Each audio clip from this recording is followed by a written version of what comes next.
don't think it ever got easy. In fact, the longer you go, you feel like how many times can you flip the same coin and have it come up heads?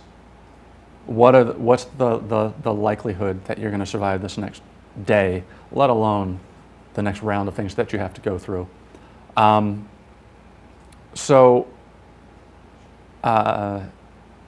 We went through that. And that was August. Around Thanksgiving, I was getting pretty bad. And I sat down for Thanksgiving with the family, and I've since my chemotherapy, I've maintained a shaved head. So, all the younger cousins and nieces and nephews are like, "Oh, Derek's bald. Let's sneeze," and not that they were sneezing and wiping their hands on my head, but they're just germ pools, and so they're like, "Oh, let's rub Derek's head." And so after Thanksgiving, I did end up getting a cold, and that cold turned into pneumonia. And because I had been sick for so long, I didn't recognize it as pneumonia initially. I just thought that I'm still going downhill. And then finally, my wife gives me the look. She's like, "Go to the doctor, get it treated." It's like, yeah. So I'm not that bright. So thankfully, my wife was there to tell me to go to the doctor, and I did. And they say, "Oh, you've got pneumonia." So they treat me for the pneumonia. And this was starting probably like early to mid-December. 2 weeks go by, I go through the treatment. I go back to the doctor, to my general practitioner, for a follow-up x-ray of my lungs post-pneumonia. And I go in for the x-ray. I get the x-ray done, I come out, I'm walking back out to my car, and I get a call on my cell phone. And they're like, "Mr. Fitzgerald, we're the technicians that just took your scans. We're not supposed to do this without talking to our consulting physician first, but we're holding your scans in our hands right now. Do you have a cardiologist? Because it looks like you're having some kind of cardiac event right now.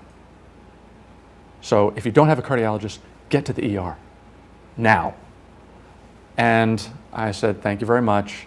And my wife was with me, and I said, "They want me to go to the ER." I said, "I'm not going to the ER.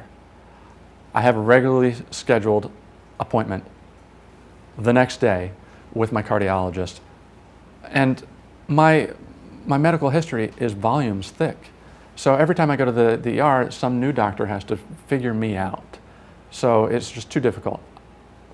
We'll deal with this day. Tomorrow I'll go in for my checkup, and I'll talk to my cardiologist." She's like, "Are you sure?" And I was like, "Yeah, let's just go home." So we go home, spend a sleepless night because I was in cardiac failure, and I was feeling like total garbage. But the next day, we get up and we go to my cardiologist's office. We walk into the waiting area. Everything's good.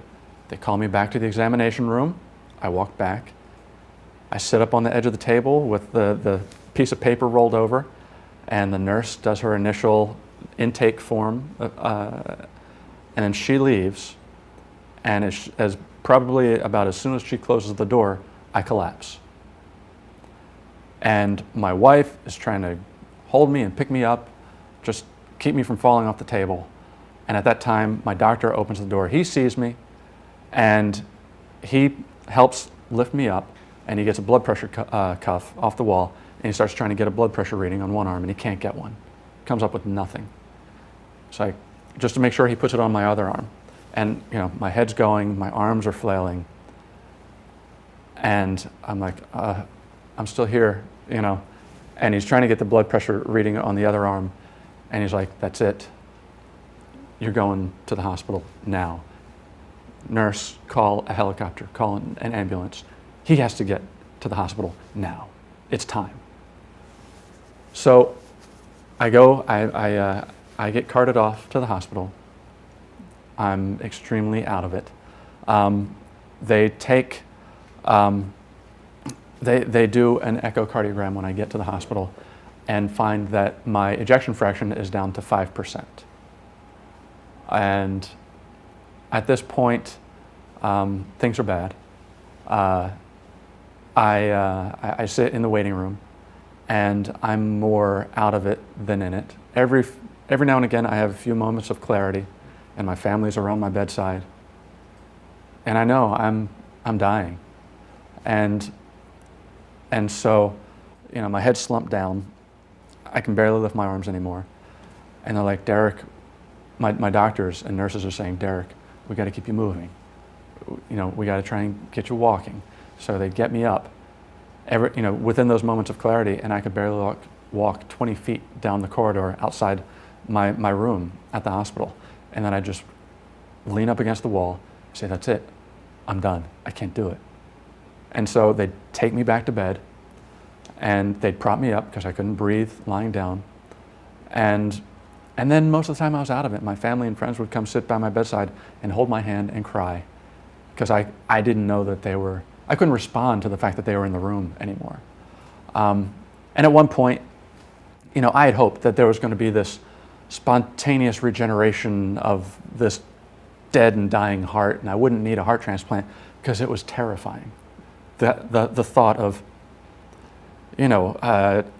changing the engine of the airplane while you're in flight. It was a terrifying process.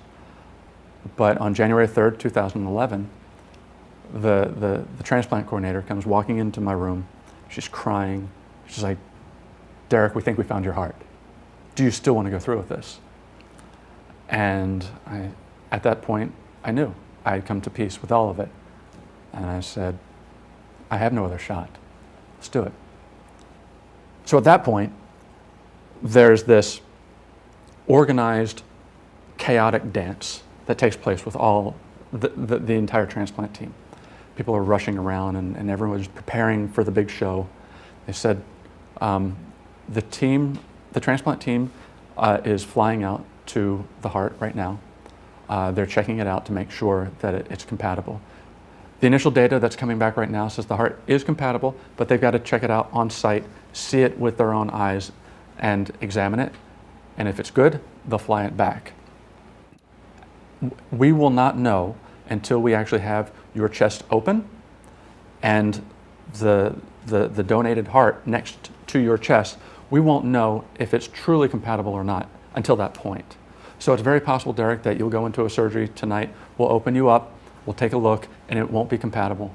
And you'll wake up from surgery, and you'll still not have a heart.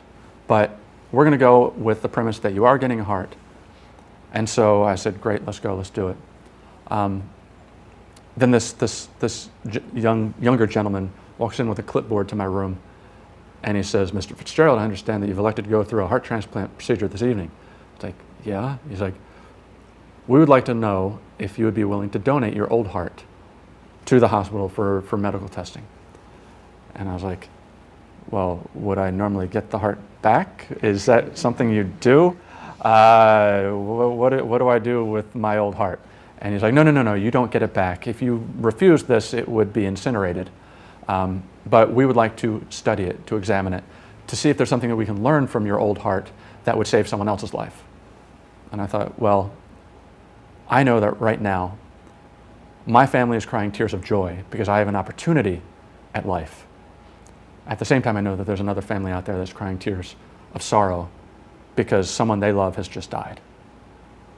Who would I be to refuse someone else being able to get something out of this?